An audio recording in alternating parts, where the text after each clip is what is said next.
എല്ലാവർക്കും നമസ്കാരം. ബിസിനസ് ചെയ്യുന്ന എല്ലാവരും ആഗ്രഹിക്കുന്ന ഒരു കാര്യമാണ് പ്രോഫിറ്റ് മാക്സിമൈസ് ചെയ്യുക എന്നുള്ളത്, മാക്സിമം ലാഭമുണ്ടാവുക എന്നുള്ളത്. ഈ ലാഭമുണ്ടാവുന്നതിൽ ഏറ്റവും ഇമ്പോർട്ടൻ്റ് ആയിട്ട് അതിനെ സപ്പോർട്ട് ചെയ്യുന്ന ഒരു ആക്ടിവിറ്റിയാണ് പ്രൈസിങ് സ്ട്രാറ്റജി എന്ന് പറയുന്നത്. നമ്മളിന്ന് സംസാരിക്കുന്നത് നമ്മുടെ ബിസിനസ്സിൽ പ്രോഫിറ്റ് മാക്സിമൈസ് ചെയ്യുന്നതിന് വേണ്ടി പ്രൈസിങ് ചെയ്യുന്ന സമയത്ത് അതിലറിഞ്ഞിരിക്കേണ്ട ഒരു 6 പ്രൈസിങ് സ്ട്രാറ്റജികളെ പറ്റിയാണ്.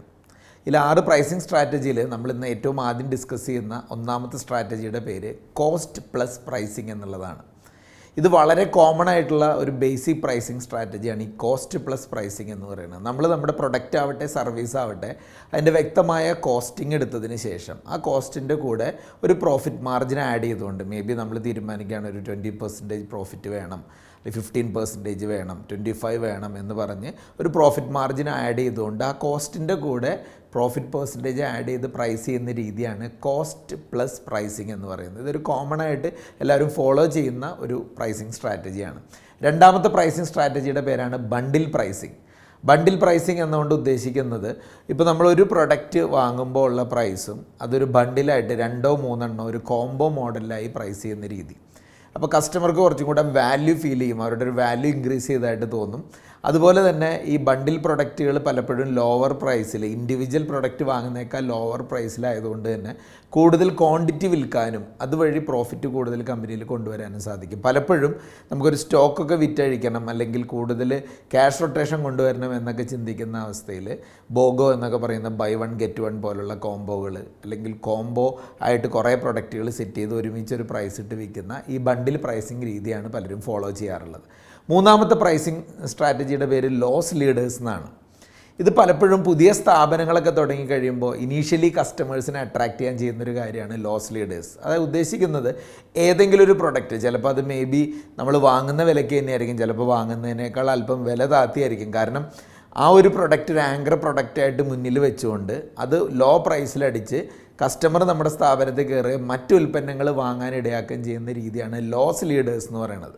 അതായത് നമ്മൾ ബോധപൂർവം തന്നെ ഇപ്പോൾ ഒരു മാർക്കറ്റിംഗ് കോസ്റ്റായിട്ട് എക്സ്പെൻസായിട്ടൊക്കെ കണ്ടുകൊണ്ട് ലോസ് ലീഡറായിട്ട് ചില പ്രൊഡക്റ്റ് ഇട്ട് അങ്ങനത്തെ ഒരു പ്രൈസ്. അപ്പോൾ നമ്മൾ നോക്കുമ്പോൾ എങ്ങനെയാണ് അവർക്ക് ആ വിലയ്ക്ക് കൊടുക്കാൻ സാധിക്കുന്നത്? അവരതിൽ ചിന്തിക്കുന്നത് ഒരു കസ്റ്റമർ അക്വിസിഷൻ കോസ്റ്റായിട്ടായിരിക്കും. കസ്റ്റമർ നമ്മുടെ സ്ഥാപനത്തിൽ വരാനോ നമ്മുടെ സർവീസ് എടുക്കാനോ വേണ്ടിയിട്ട് ഒരു സംഭവം ചിലപ്പോൾ ലോസിൽ വിറ്റുകൊണ്ട് കസ്റ്റമറെ അട്രാക്റ്റ് ചെയ്യുന്ന ഒരു പ്രൈസിങ് സ്ട്രാറ്റജിയാണ് ലോസ് ലീഡേഴ്സ് എന്ന് പറയുന്നത്. സാധാരണ ഇത് ലോസിലൊന്നും അല്ല പലരും വിൽക്കാറ്, ചിലപ്പോൾ ആ കോസ്റ്റിൽ തന്നെ വിറ്റഴിച്ചുകൊണ്ട് കസ്റ്റമറെ അട്രാക്റ്റ് ചെയ്യുന്ന രീതിയാണത്. നാലാമത്തെ കാര്യം പ്രീമിയം പ്രൈസിംഗ് ആണ്. എല്ലാവരും ആഗ്രഹിക്കുന്ന ഒരു കാര്യമാണ് പ്രീമിയം പ്രൈസിന് വിൽക്കുക എന്നൊക്കെ ഉള്ളത്. ഈ പ്രീമിയം ഓപ്ഷനിലേക്ക് പോകുമ്പോൾ ഏറ്റവും പ്രധാനമായിട്ടുള്ള കാര്യം ക്വാളിറ്റി കൊടുക്കുക, കസ്റ്റമേഴ്സിന് അത്രയും ക്വാളിറ്റി പ്രൊവൈഡ് ചെയ്യുക.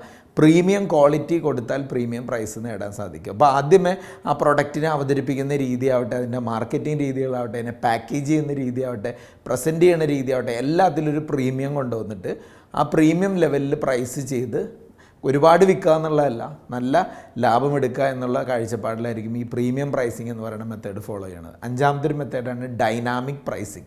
ഈ ഡൈനാമിക് പ്രൈസിങ് എന്ന് പറയുന്നത് മാർക്കറ്റ് ഡിമാൻഡിനെ ബേസ് ചെയ്തുകൊണ്ട് അല്ലെങ്കിൽ കോമ്പറ്റീറ്റർ പ്രൈസിങ്ങിനെ ബേസ് ചെയ്തുകൊണ്ട്, മാർക്കറ്റ് ഫാക്ടേഴ്സ് ബേസ് ചെയ്തുകൊണ്ട്, അതായത് നമുക്കൊരു ഫിക്സഡ് പ്രൈസിങ് മെത്തേഡല്ല. മാർക്കറ്റിൻ്റെ ഇന്നത്തെ അവസ്ഥ എന്താണ്, നമ്മുടെ പ്രൊഡക്റ്റ് കിട്ടാനില്ലേ, ആ സമയത്ത് ചിലപ്പോൾ പ്രൈസ് കയറ്റി വയ്ക്കും. അല്ലെങ്കിൽ നമ്മുടെ കോമ്പറ്റീറ്റേഴ്സൊക്കെ പ്രൈസിങ്ങിൽ ചേഞ്ച് വരുത്തുന്നുണ്ട്, അത് മനസ്സിലാക്കി അങ്ങനെ ചേഞ്ച് ഉൾക്കൊള്ളുന്ന ആ ഒരു പ്രൈസിങ് രീതിയാണ് ഡൈനാമിക് പ്രൈസിങ് എന്ന് പറയുന്നത്. ആൻഡ് ഫൈനലി പറയാനുള്ളത് സൈക്കോളജിക്കൽ പ്രൈസിങ്ങിനെ പറ്റിയാണ്.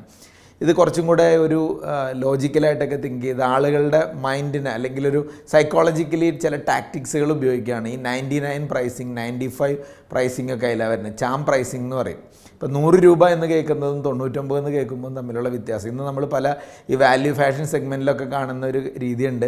799, 899, 999, അല്ലെങ്കിൽ പണ്ട് കാലം മുതൽ ബാറ്റയൊക്കെ ഫോളോ ചെയ്തിരുന്ന ആ 95 അല്ലെങ്കിൽ 99 രൂപ 95 പൈസ എന്നൊക്കെ പറയുന്ന രീതി. ഇതൊക്കെ ഒരു സൈക്കോളജിക്കൽ പ്രൈസിങ് ആണ്. അപ്പോൾ ആ 3 അക്കത്തിലേക്ക് കിടക്കാതെ ചിലപ്പോൾ 2 അക്കത്തിലോ അല്ലെങ്കിൽ 4 അക്കത്തിലേക്ക് കിടക്കാതെ 3 അക്കത്തിലോ നിർത്തിക്കൊണ്ട് ആ വാല്യൂ ക്രിയേറ്റ് ചെയ്തൊരു പ്രൈസിങ് മെത്തേഡാണ് സൈക്കോളജിക്കൽ പ്രൈസിങ് എന്ന് പറയുന്നത്. ആളുകൾക്ക് കേൾക്കുമ്പോൾ ലോവർ കോസ്റ്റ് ആണെന്ന് തോന്നുന്ന രീതി. അപ്പോൾ നമ്മളിന്ന് 6 പ്രൈസിങ് മെത്തേഡുകളെ പറ്റി ഡിസ്കസ് ചെയ്തു. ഈ ഓരോ പ്രൈസിങ് സ്ട്രാറ്റജിയും കൊണ്ടുവരുമ്പോൾ ഓരോ കമ്പനികളും ചിന്തിക്കുന്ന കാര്യം എങ്ങനെ മാക്സിമം സെയിൽ നടക്കാം, എങ്ങനെ മാക്സിമം പ്രോഫിറ്റബിലിറ്റി കൊണ്ടുവരാം, ഈ ഒരു ആസ്പെക്റ്റിലാണ് ഈ കാര്യങ്ങളൊക്കെ ചെയ്യുന്നത്. അപ്പോൾ നമുക്ക് ചിലർക്ക് കോസ്റ്റ് പ്ലസ് പ്രൈസിങ് സ്ട്രാറ്റജി ആയിരിക്കും ഏറ്റവും ആപ്റ്റായിട്ടുള്ളത്, ചിലർക്ക് ബണ്ടിൽ മെത്തേഡായിരിക്കും, ചിലർക്ക് ലോസ് ലീഡേഴ്സ് ആയിരിക്കും. ചില സമയങ്ങളിൽ പ്രീമിയം പ്രൈസിംഗ് ആയിരിക്കും ലോങ് ടൈമിൽ പ്രോഫിറ്റ് ഉണ്ടാക്കുന്നത്. ഡൈനാമിക് പ്രൈസിങ്ങും ഫോളോ ചെയ്യാം, സൈക്കോളജിക്കൽ പ്രൈസിങ്ങുകളും ആവാം. എന്ത് തന്നെയായാലും പ്രൈസിങ് എന്ന് പറയുന്നത് റവന്യൂ ക്രിയേഷനിൽ, സെയിൽസ് ബൂസ്റ്റ് ചെയ്യുന്നതിൽ അല്ലെങ്കിൽ പ്രോഫിറ്റ് മാക്സിമൈസേഷനിലൊക്കെ ഹെൽപ്പ് ചെയ്യുന്ന ആക്ടിവിറ്റിയാണ്. ഇത് വളരെ ബോധപൂർവ്വം ശ്രദ്ധയോടുകൂടി തന്നെ ചെയ്യുക. All the best.